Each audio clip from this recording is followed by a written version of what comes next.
Hey Flats Class fans, it's Captain CA with another Flats Class YouTube video. Today what we're going to talk about, well, the two times when you have the greatest chance of losing a good solid fish is the initial hookup, because there's a reaction that you're not ready for. Both you and the fish sometimes are unprepared.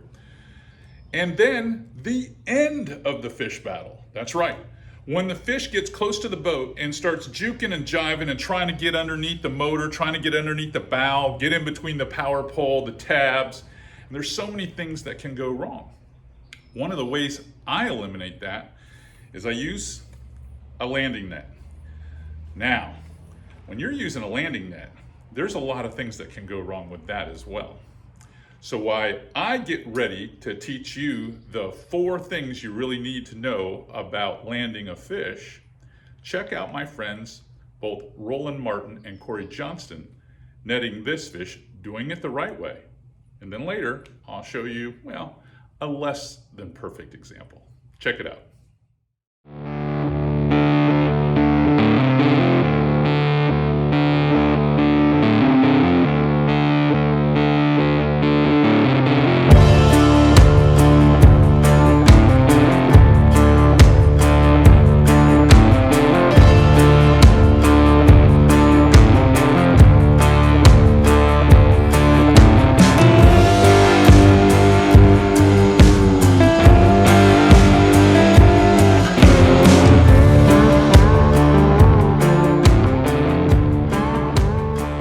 This episode of Flats Class YouTube is brought to you by Aquatraction, your go-to solution for advanced marine flooring. You're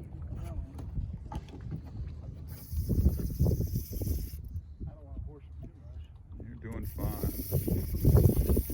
This one's going to matter. With all the snook and a couple of shorter reds. This one's going to be a good one. I'll be pleased if it's an 8 or 9 inch upgrade for this little tournament. Probably another one long. I don't know how much pressure to put on this thing. Yeah, you're okay now. I can't tell if he's got a tag or if he's got a little remora on him.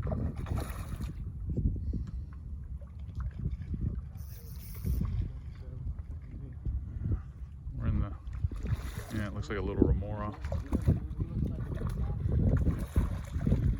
He'd be good if we were in a slap tournament, he'd be good. I wish he was 37 inches long.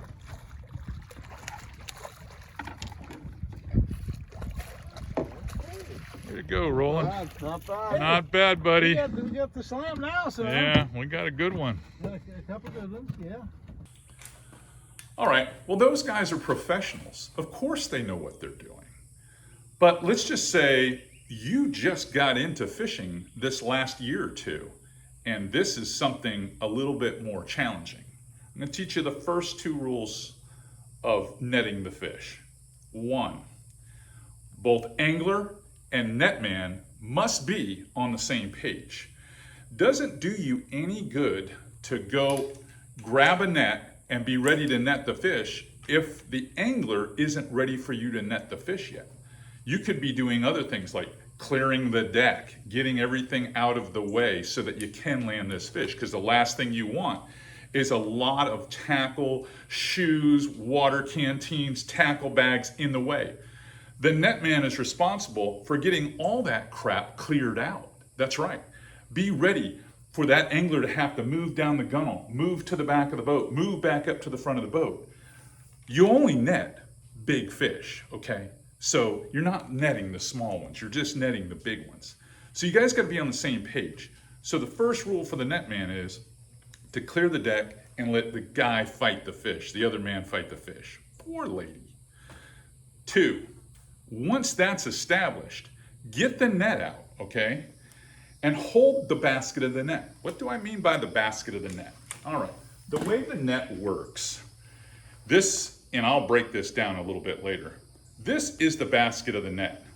I like to have a hold of the basket of the net so that it's not dangling down. Because if it's all free like this, okay, and you're moving around the boat and you got rods sticking up, it'll get hung on something and you won't be ready when he's ready to bring the fish along the side of the boat or the front of the boat. So what I like to do is make sure the basket is just like this. It also helps if you're throwing treble hook lures and that fish swims by and you're trying to reach out too far.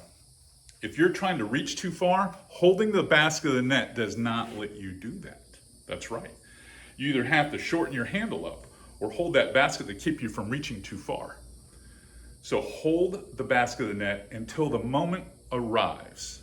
Now, you know that example I was telling you about that wasn't so great?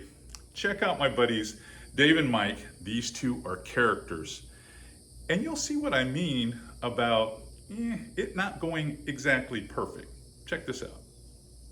Yeah, right in front of the boat, literally.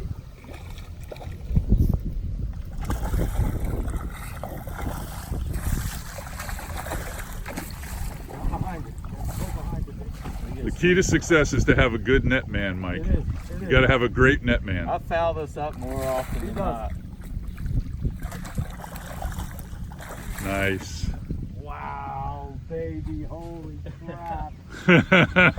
Holy crap.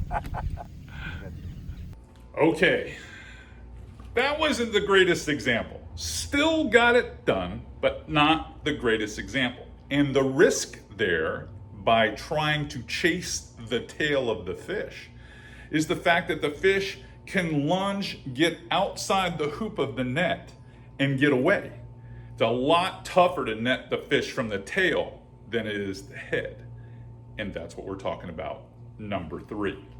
Number 3, when you're trying to net the fish, you have to exhibit a lot of patience. So again, when we talk about the angler and the net man being on the same page, patience is the biggest part of that. The fish has to be ready for landing. And to do that, it's the angler's job to reel the rod down and be close, have that rod tip close to the surface of the water so that he can lead the fish to the center of the hoop of the net, okay? So that angler is very much an integral part of this whole thing. He can't have his rod up high. You never want to see someone walking backwards trying to net a fish. That's a no-no. Never do that. Now you only have the tip of the rod between you and that fish getting away. You want to have that rod all the way down where that rod is close to the surface, okay? That way you've got it in the meat of the rod, the backbone of that rod where you have all the power to turn him over, direct his head where you want to. You can't have a rod tip up high while someone tries to net. That has to happen sometimes when you're by yourself in a kayak or even in a skiff, but not when you have 2 guys fishing together or a couple fishing together. So let's talk about the hoop. We talked about this being the basket and you're holding it like this, okay? When the fish is led alongside of the boat and you're ready to net the fish, it is the angler's job to have that rod tip down and lead that fish directly to the center of this hoop, okay? This is the hoop. Now this is a big target. It's a super big target. I'll give you the specs on this net in a minute. When that fish comes in, you want to be able to get that net down and then drop the basket where you can get him all inside the net, where his head is at the bottom of the basket and his tail's right here. He can't swim in reverse. There is no reverse gear at all. It's only forward. So once the head is here, he's in it, okay? That's it. Then once the fish is in the water, choke up like a baseball player. Don't grab from the end of the net like this and warp your handle. Choke up and bring the fish over the gunnel and into the boat. At this point, we're on the last thing you need to know, and I'll pick it up here, and that's let the angler, not the net man. The net man's always holding the net. Let the angler release the line tension. That might be opening the bail, pushing the button on the bait caster, whatever. And then let the angler dehook the fish. The angler can dehook the fish. The net man, once he has the net and the fish is secure in the basket of the net, you just want to be able to hold it there so that he can work on the fish. And that way, if it's a little bit more entangled, you can just put it back in the water and let him revive himself some more.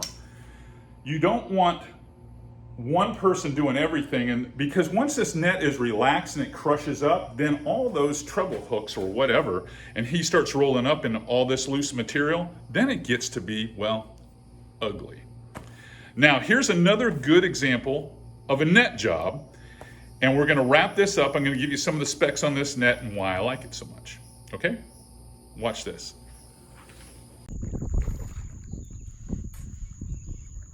Wow, way to open the morning up.